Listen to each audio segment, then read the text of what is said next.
వరంగల్లో ముఖ్యమంత్రి రేవంత్ రెడ్డి పర్యటన కాంగ్రెస్ విజయోత్సవ సభకు అన్ని ఏర్పాట్లు పూర్తయ్యాయి. స్కెడ్యూల్ ప్రకారం హైదరాబాద్ నుంచి మధ్యాహ్నం 2:30 ప్రత్యేక హెలికాప్టర్లో వరంగల్ చేరుకోనున్నారు సీఎం రేవంత్ రెడ్డి. 3:10 వరకు కాళోజీ కళాక్షేత్రం ప్రారంభించి కాళోజీ ఆర్ట్ గ్యాలరీని సందర్శిస్తారు. అనంతరం ఆర్ట్స్ కాలేజ్ మైదానంలో ఇందిరా మహిళా శక్తి మేళాలోని స్టాల్స్ సందర్శించి అండర్ గ్రౌండ్ డ్రైనేజ్ సహా పలు అభివృద్ధి పనులకు శంకుస్థాపనలు చేస్తారు. ఆ తర్వాత ఇందిరా శక్తి విజయోత్సవ సభలో ప్రసంగించనున్నారు ముఖ్యమంత్రి. జిల్లా ఇన్ఛార్జ్ మంత్రి పొంగులేటి, రాష్ట్ర మంత్రులు శ్రీధర్ బాబు, కొండా సురేఖ, సీఎం సలహాదారు వేం నరేందర్ రెడ్డి సీఎం టూర్ కాంగ్రెస్ సభ ఏర్పాట్లను పర్యవేక్షిస్తున్నారు. వరంగల్ టూర్లో కాళోజీ కళాక్షేత్రం ప్రారంభోత్సవంతో పాటు పలు అభివృద్ధి పనులకు శంకుస్థాపనలు చేయనున్నారు. తర్వాత జరిగే ఇందిరా మహిళా శక్తి విజయోత్సవ సభలో పాల్గొననున్నారు సీఎం. హనుమకొండలో విజయోత్సవ సభకు ఏర్పాట్లు పూర్తయ్యాయి. రాష్ట్రంలో ప్రభుత్వం ఏర్పడి ఏడాది అవుతున్న సందర్భంగా సభ నిర్వహిస్తోంది కాంగ్రెస్. ఈ సభకు సీఎం రేవంత్ రెడ్డితో పాటు పీసీసీ చీఫ్, మంత్రులు, ముఖ్య నేతలంతా అటెండ్ కానున్నారు. సభకు 1,00,000 మంది మహిళలు హాజరు కానున్నారు. వీరిని తరలించడానికి 900 ఆర్టీసీ బస్సులు ఏర్పాటు చేశారు. సీఎం పర్యటన సందర్భంగా 1800 మంది పోలీసులతో బందోబస్తు నిర్వహిస్తున్నారు. ప్రధాన వేదికపై 200 మంది కూర్చునేలా ఏర్పాట్లు చేశారు. వరంగల్లో ముఖ్యమంత్రి రేవంత్ రెడ్డి పర్యటన కాంగ్రెస్ విజయోత్సవ సభకు అన్ని ఏర్పాట్లు పూర్తయ్యాయి. స్కెడ్యూల్ ప్రకారం హైదరాబాద్ నుంచి మధ్యాహ్నం 2:30 ప్రత్యేక హెలికాప్టర్లో వరంగల్ చేరుకోనున్నారు సీఎం రేవంత్ రెడ్డి. 3:10 వరకు కాళోజీ కళాక్షేత్రం ప్రారంభించి కాళోజీ ఆర్ట్ గ్యాలరీని సందర్శిస్తారు.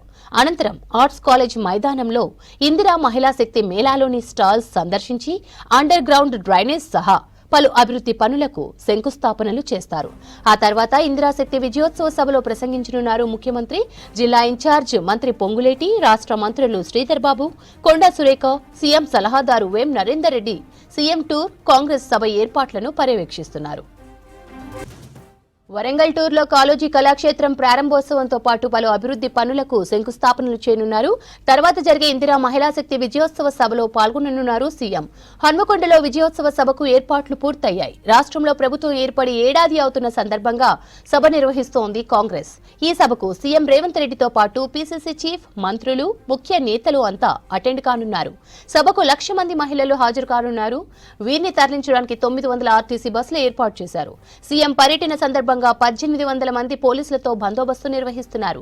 ప్రధాన వేదికపై 200 మంది కూర్చునేలా ఏర్పాట్లు చేశారు.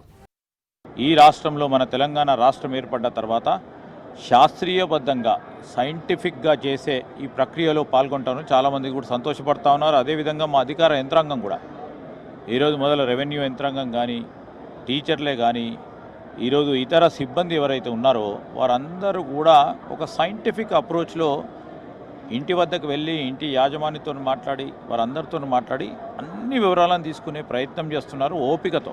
10 సంవత్సరాలు వారి ప్రభుత్వంలో కాని సంక్షేమ పథకాలు, కాని అభివృద్ధి కార్యక్రమాలు జరుగుతున్నాయి. అరే దీన్ని ఎట్లా అడ్డుకోవాలని ఆలోచన చేస్తూ ఉన్నారు తప్ప 10 సంవత్సరాలు పరిపాలనా యంత్రాంగానికి సంబంధించిన అనుభవం ఉంది. ఆ అనుభవాన్ని మనం షేర్ చేసుకుందాం. తెలంగాణ రాష్ట్రాన్ని ఇంకా ముందుకు నడిచే కార్యక్రమంలో వీరికి తోడ్పాటు చేద్దామని సలహా సూచనలు ఇచ్చడానికి కూడా ముందుకు రావటం లేదు. చాలా దురదృష్టకరమైంది. ప్రజాస్వామిక పద్ధతిలో 10 నెలలలోపనే వారు 10 ఏళ్లలో చేయండి, మేము 10 నెలల్లోనే చేసే ఒక ప్రయత్నం చేస్తూ ఉంటే చూసి ఈరోజు వారికి అధికారం లేదని బాధపడతా ఉన్నారు. వారు ఇప్పటికైనా బాధను విస్మరించండి. ప్రజలు ఇచ్చినది తీర్పు, ఇది వారిచ్చింది కాదు. ప్రజలు ఇచ్చిన తీర్పు భాగంలో మేమందరం కూడా నడవాల్సి ఉంటుంది. ఆ నడిచే ప్రయత్నంలో ముందుకు సాగుతాం. సాధించుకున్న తెలంగాణలో ఆనాటి ప్రభుత్వం 10 సంవత్సరాల్లో తెలంగాణ ప్రజల్ని ఎట్లా మభ్యపెట్టి దోచుకున్నారో మనకు తెలియంది కాదు. మార్పు కావాలని అది ఇందిరమ్మ రాజ్యంతోనే సాధ్యమని తెలంగాణ రాష్ట్రంలో ఇందిరమ్మ రాజ్యం వచ్చి సంవత్సరం కాబోతుంది. ఈ సంవత్సరంలో పేదవాడి అభివృద్ధి కోసం, పేదవాడి ముఖంలో చిరునవ్వు చూడటం కోసం గౌరవ ముఖ్యమంత్రి రేవంత్ రెడ్డి గారి నాయకత్వంలోని ఈ ప్రభుత్వం నిత్యము కష్టపడి పనిచేస్తూ ఆర్థికంగా అనేక అవకతవకలు ఆనాటి ప్రభుత్వంలో జరిగిన, ఆర్థికంగా అనేక ఇబ్బందులు ఈనాడు ఉన్న ప్రజా సంక్షేమం కోసం అభివృద్ధిని, సంక్షేమాన్ని 2 కళలా చూస్తూ అనేక కార్యక్రమాలు చేపట్టింది. అనేక వేదికల మీద గతంలో గౌరవ ముఖ్యమంత్రి గారు చెప్పారు, ఇన్ఛార్జి మంత్రిగా నేను చెప్పాను, స్థానిక మంత్రులు, ప్రజాప్రతినిధులు చెప్పారు.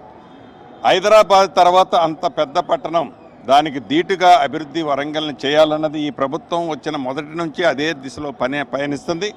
ఒక ఎయిర్పోర్టు, ఒక అండర్ గ్రౌండ్ డ్రైనేజీ వ్యవస్థనే కాదు, ఏదైతే వరంగల్ మాస్టర్ ప్లాన్ని, ఎప్పుడైతే వరంగల్ ప్రజల చిరకాల కోరిక వరంగల్ మాస్టర్ ప్లాన్ కూడా ఈ ప్రభుత్వం వేదిక మీద చెప్తాం, తప్పకుండా ఒక ఆలోచనతో చేయబోతాం. ఇక్కడ మహిళలు అందరం ఉన్నాం. కలెక్టర్లు మహిళలే ఉన్నారు, మేయర్ మహిళే ఉంది, కమిషనర్ మహిళే ఉంది, మేము మహిళలే ఉన్నాం. ఈరోజు ఇందిరాగాంధీ గారి పుట్టినరోజు, ఇవన్నీ కలుపుకొని వరంగల్ గడ్డను ఈరోజు ఒక మన సంవత్సర కాలం విజయోత్సవ సభగా నిర్వహించుకోవడం అనేది మాకు చాలా సంతోషంగా ఉంది. మా మీద ఒక పెద్ద బాధ్యత ముఖ్యమంత్రి గారు పెడుతున్నారు. ఈరోజు నిధులు విడుదల చేయడం ఆయన వంతు అయితే రేపు దాన్ని అమలు చేసే దిశగా ముందుకెళ్లడం అధికారులు మేము కలిసి చేయాల్సిన కార్యక్రమం.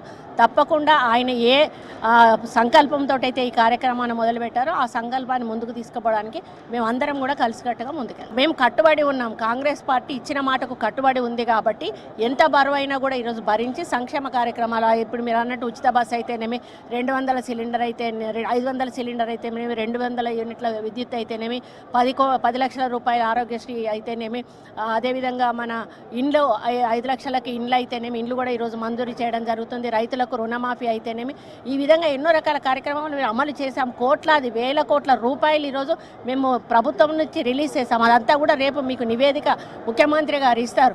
కాబట్టి ఇవన్నీ కూడా ప్రజల కోసం మేము ఇచ్చిన మాట నిలబెట్టుకోవడానికి ఈరోజు కాంగ్రెస్ పార్టీ సోనియా గాంధీ, రాహుల్ గాంధీ, ప్రియాంక గాంధీల నోట ఇక్కడ డిక్లరేషన్ ఇచ్చిన బాధ్యతను మేము తీసుకొని ఈరోజు బీసీ గణన కూడా ఏ రాష్ట్రంలో చేయడం లేదు, ఇక్కడ మేము చేస్తా ఉన్నాం. అంటే ఇది ఇచ్చిన మాటకి ఏ విధంగా కాంగ్రెస్ పార్టీ కట్టుబడి ఉంటుందో చెప్పడానికి ఇది ఒక నిదర్శనం.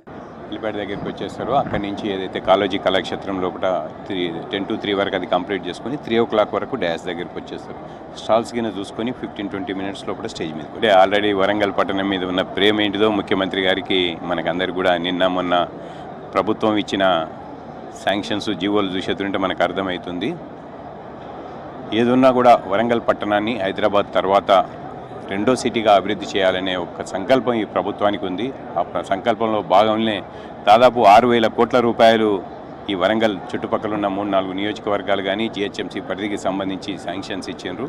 ఇక్కడి నుంచి ఏదైతే ఉన్నదో ఈ 1 year ప్రోగ్రాం లోపల ఈ సంవత్సరం పాలన 11 నెలల 15 రోజుల ప్రోగ్రాంకు సంబంధించి ఏదైతే ఉన్నదో ఇక్కడి నుంచి మేము చేసిన కార్యక్రమాలు ఏది ఉన్నదో ఏదైతే అభివృద్ధి పరంగా కానీ సంక్షేమ పరంగా కానివ్వండి మేము చేసిన కార్యక్రమాలన్నీ